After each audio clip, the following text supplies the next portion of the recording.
Side.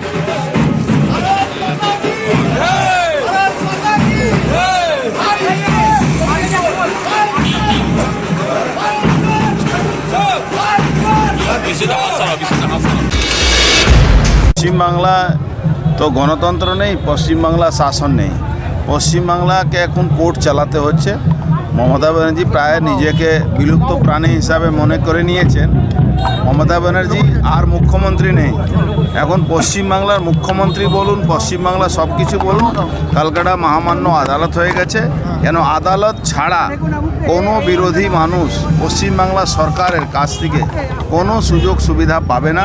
Paschimbangla police, Paschimbangla গুন্ডা, Paschimbangla promoter, যারা মমতা ব্যানার্জি দুধেল গায়রা আছে, তারা হরিলুট, গুন্ডামি, গুন্ডাগর্দি এইসব করে বেড়াচ্ছে।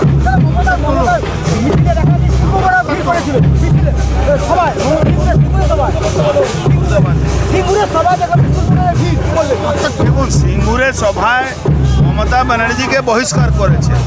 লাস্টে মমতা ব্যানার্জি ওই বিরিয়ানি পাঠিয়ে ছোট ছোট স্কুলের বাচ্চাদেরকে নিয়ে খাইয়ে তাদেরকে নিয়ে আসতে হয়েছে।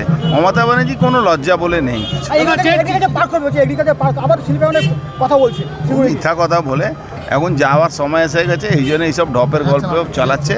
চপের শিল্প, মুড়ি শিল্প, ওই সব এই শিল্প এখন শেষ হয়ে গেছে। এখন উনি শিল্পের গল্প করছে। বললাম তো কি বিরিয়ানি খাইয়ে বলার জন্যে, মানে বিরিয়ানি খাওয়াবো তাই বলে বাচ্চাদেরকে নিয়ে যাওয়া হচ্ছে পুরোপুরি বেআইনিভাবে। এটা কোনো আইনসঙ্গত কাজ না। না, উনি আন্দোলন করতেই পারেন, যেখানে ইচ্ছা সেখানে আন্দোলন। আমরা তো ভাবছি উনি বঙ্গোপসাগরে আন্দোলন করবেন। এখন দিল্লিতে যাচ্ছেন, কিছুদিন পরে শুনবেন বঙ্গোপসাগর বা পাকিস্তানে গিয়ে আন্দোলন করবেন কি এখানে এসআইআর কেন হচ্ছে। আমরা সেই অপেক্ষায় আছি কবে বাংলাদেশ আর পাকিস্তানে উনি বঙ্গোপসাগরে কবে। শিল্পাঞ্চলের মাটিতে গর্গ চ্যাটার্জি বলছেন যে পারিশ্রমিক কলের সবাই নাকি অপবিত্র, কি বলবেন? দেখুন, গার্গ চ্যাটার্জি মমতা ব্যানার্জি পোপেট আছে, আর ওই পোপেটকে দিয়ে মমতা ব্যানার্জি এইসব কথা বলাচ্ছে। তো শুনুন, বাংলার মানুষ এইটা নিয়ে অপেক্ষা করছে। মমতা ব্যানার্জি কতগুলো রূপ দেখেছে, এই রূপটাও দেখবে। আজকেও আবার একজন তৃণমূলের সংখ্যালঘু সেলের নেতা ইসলামপুরে তাণ্ডব করেছে শুনানি কেন্দ্রে।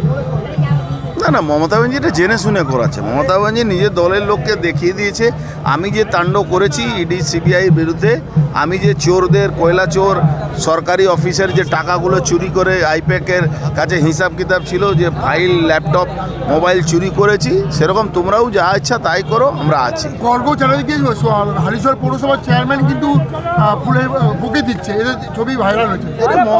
মমতা ব্যানার্জি যা করছে তাই ওর দলের লোকরা করছে।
সংকল্প যাত্রা আজকে ভোটের আগে কতটা প্রভাব পড়বে বলে মনে হচ্ছে?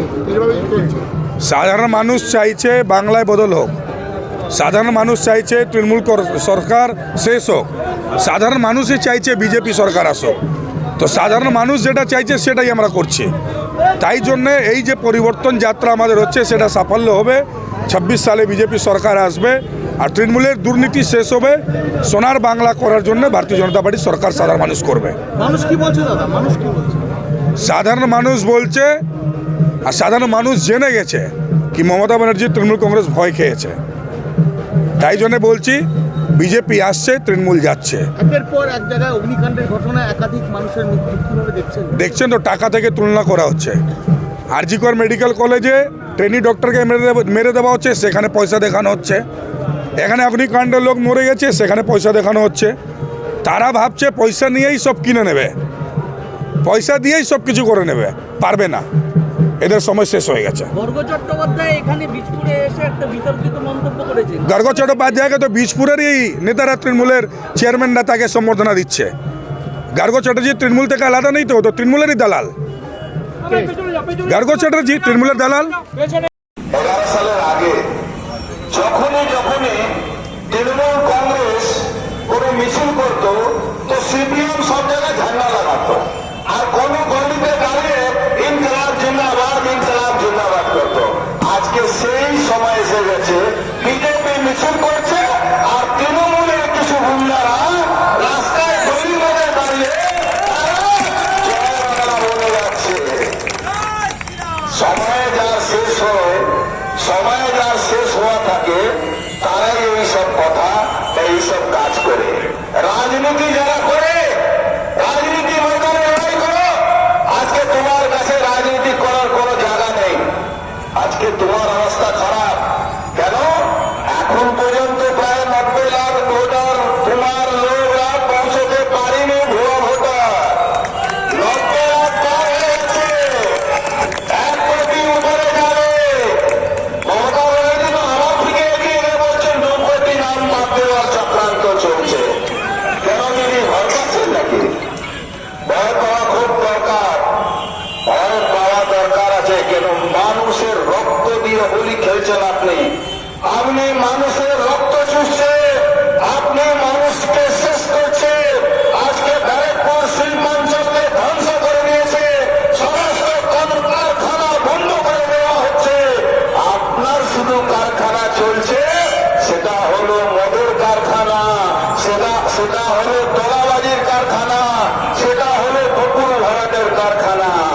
আজকে সারা বাংলায় কি অবস্থা আছে দিদিমণি আপনি বুঝতে পারছেন, আপনার চোখ মুখ দেখে বুঝতে পারছি আমরা। আপনি রাবণের সঙ্গে যুদ্ধ করেছিলেন, আপনি বলে দিচ্ছেন রাম রাবণের সঙ্গে না, রাম মমতা ব্যানার্জির সঙ্গে যুদ্ধ করেছেন।